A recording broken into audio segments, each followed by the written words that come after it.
जय हिंद। आइए देखते हैं महत्वपूर्ण जीके जीएस और करंट अफेयर्स को।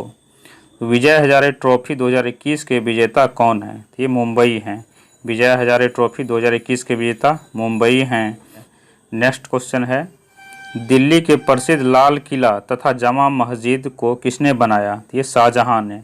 दिल्ली के प्रसिद्ध लाल किला और जामा मस्जिद को शाहजहां ने बनाया।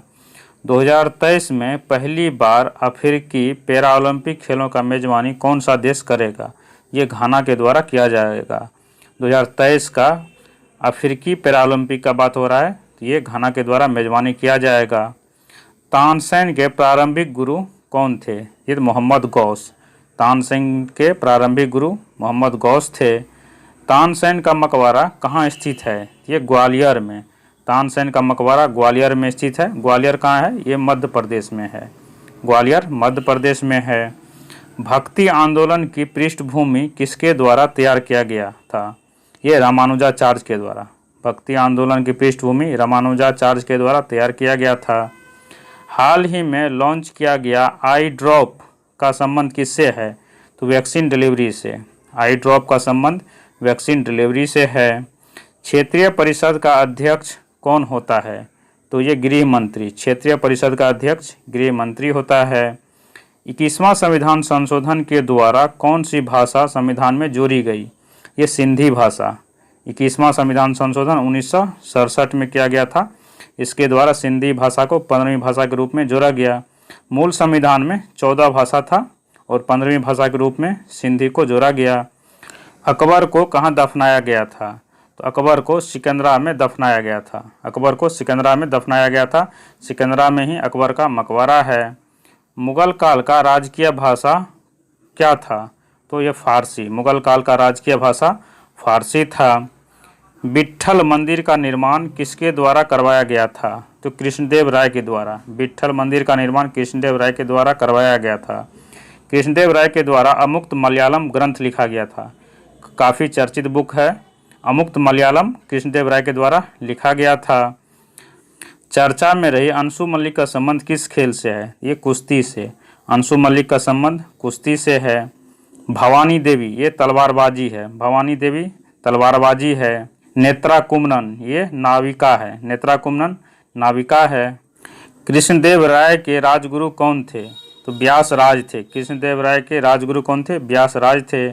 अनुशीलन समिति की स्थापना किसके द्वारा किया गया था?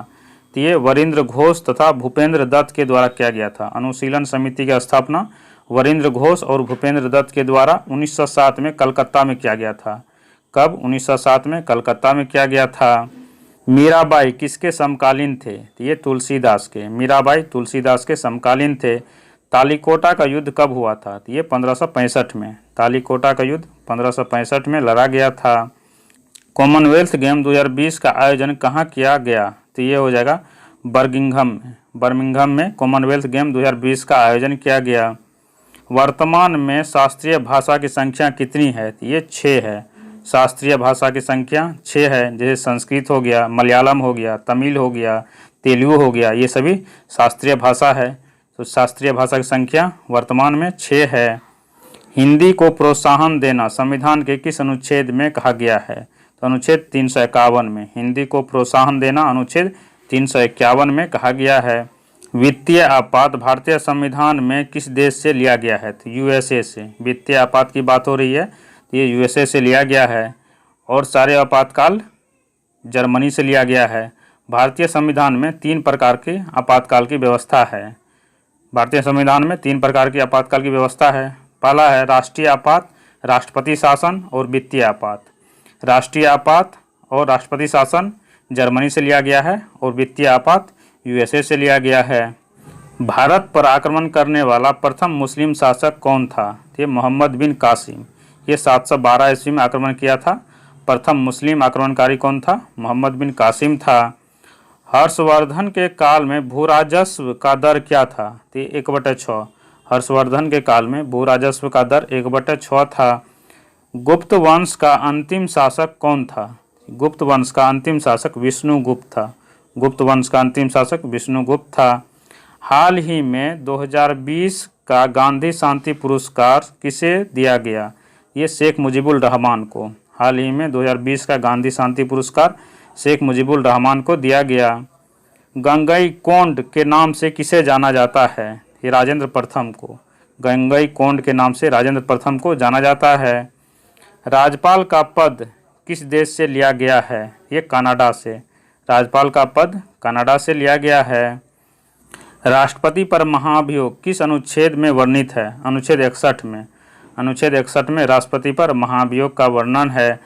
अनुच्छेद 72 के तहत राष्ट्रपति किसी को मृत्युदंड को माफ़ कर सकता है। अनुच्छेद 72 के तहत मृत्युदंड को माफ़ कर सकता है राष्ट्रपति। राष्ट्रपति पद का वर्णन अनुच्छेद 52 में है। अनुच्छेद 52 में राष्ट्रपति पद का वर्णन है और 61 में राष्ट्रपति पर महाभियोग है। 72 के तहत राष्ट्रपति किसी को क्षमादान कर सकता है। अनुच्छेद 143 के तहत 143 के तहत राष्ट्रपति सर्वोच्च न्यायालय के मुख्य न्यायाधीश से परामर्श ले सकता है। अनुच्छेद 143 के तहत क्या कर सकता है? राष्ट्रपति सर्वोच्च न्यायालय के मुख्य न्यायाधीश से परामर्श ले सकता है। अगला क्वेश्चन है, अशोक का सबसे लंबा स्तंभ कौन सा है? तो ये 7वां है। अशोक का सबसे लंबा स्तंभ 7वां स्तंभ है। सिल्क मार्ग को किसने प्रारंभ किया था? ये कनिष्क ने। सिल्क मार्ग को कनिष्क द्वारा प्रारंभ किया गया था। दशमलव प्रणाली का जन्म कब हुआ था? ये गुप्त काल में।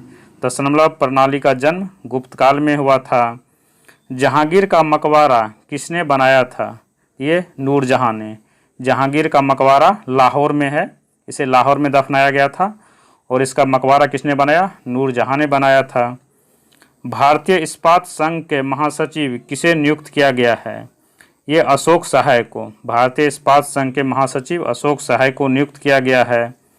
भारत में सर्वप्रथम सांकेतिक मुद्रा का प्रचलन किसके द्वारा किया गया था? तो मोहम्मद बिन तुगलक के द्वारा। भारत में सर्वप्रथम सांकेतिक मुद्रा का प्रचलन मोहम्मद बिन तुगलक के द्वारा किया गया था। शुद्ध अरबी सिक्के जारी करने वाला पहला तुर्क सुल्तान कौन था? तो इल्तुतमिश। शुद्ध अरबी सिक्के जारी करने वाला पहला तुर्क सुल्तान इल्तुतमिश था। भारत का मिल्टन किसे कहा जाता है? अश्वघोष को। भारत का मिल्टन अश्वघोष को कहा जाता है। राष्ट्रपति का अध्यादेश किस अनुच्छेद में है? तो अनुच्छेद 123 में। राष्ट्रपति अध्यादेश जारी कर सकता है अनुच्छेद 123 के तहत। सर्वोच्च न्यायालय एक अभिलेख न्यायालय है किस अनुच्छेद में कहा गया है? तो अनुच्छेद 129 में। सर्वोच्च न्यायालय एक अभिलेख न्यायालय है, अनुच्छेद 129 में कहा गया है। बुद्धचरित पुस्तक के लेखक कौन हैं? ये अश्वघोष। बुद्धचरित पुस्तक के लेखक अश्वघोष हैं। बुद्ध की मृत्यु की घटना किस नाम से जाना जाता है? तो महापरिनिर्वाण। बुद्ध की मृत्यु की घटना महापरिनिर्वाण के नाम से जाना जाता है। प्रथम उपदेश धर्मचक्र परिवर्तन के नाम से जाना जाता है। प्रथम उपदेश धर्मचक्र परिवर्तन के नाम से जाना जाता है। मृत्यु महापरिनिर्वाण के नाम से जाना जाता है। गृह त्याग। गृह त्याग को महाभिनिष्क्रमण कहा जाता है। गृह त्याग को महाभिनिष्क्रमण कहा जाता है। फिर से देख लीजिए, मृत्यु को महापरिनिर्वाण कहा जाता है, गृह त्याग महाभिनिष्क्रमण कहा जाता है और प्रथम उपदेश धर्मचक्र परिवर्तन कहा जाता है। प्रथम उपदेश धर्मचक्र परिवर्तन कहा जाता है। गोत्र शब्द किस वेद में मिलता है? तो अर्थर्वेद में। गोत्र शब्द अर्थर्वेद में मिलता है। जादू टोना ये सब भी अर्थर्वेद में वर्णित है। मुख्य रूप से 4 वेद हैं। मुख्य रूप से 4 वेद हैं और अर्थर्वेद में गोत्र शब्द मिलता है और इसी में जादू टोना का भी, विवाह, ये सब का वर्णन अर्थर्वेद में है। मोना लोआ ज्वालामुखी किस देश में स्थित है? ये हो जाएगा हवाई द्वीप यूएसए में। मोना लोआ ज्वालामुखी यूएसए में है। इंदिरा गांधी नहर का उद्गम स्थल कहाँ है? तो ये हो जाएगा हरिके बैराज। इंदिरा गांधी नहर का उद्गम स्थल हरिके बैराज है। इंदिरा गांधी नहर ये राजस्थान में बहता है। इंदिरा गांधी नहर राजस्थान में। शिव समुद्रम जलप्रपात किस नदी पर है? ये कावेरी नदी। शिव समुद्रम जलप्रपात कावेरी नदी कर्नाटक में है। किस राज्य में है? कर्नाटक में है। पृथ्वी का सबसे ऊपरी भाग क्या कहलाता है? ये सियाल। पृथ्वी का सबसे ऊपरी भाग सियाल कहलाता है। सबसे अधिक मुस्लिम आबादी वाला देश कौन सा है? ये इंडोनेशिया। सबसे अधिक मुस्लिम आबादी वाला देश इंडोनेशिया है। कील नहर किसको जोड़ता है? ये उत्तरी सागर को बाल्टिक सागर से। कील नहर उत्तरी सागर से बाल्टिक सागर को जोड़ता है। गोबी मरुस्थल किस देश में है? ये मंगोलिया में है। गोबी मरुस्थल मंगोलिया में है। सर्वाधिक वन किस राज्य में पाया जाता है? ये मध्य प्रदेश में। सर्वाधिक वन मध्य प्रदेश में पाया जाता है। मौलिक अधिकारों को संशोधित करने का अधिकार किसके पास है? तो ये संसद के पास है।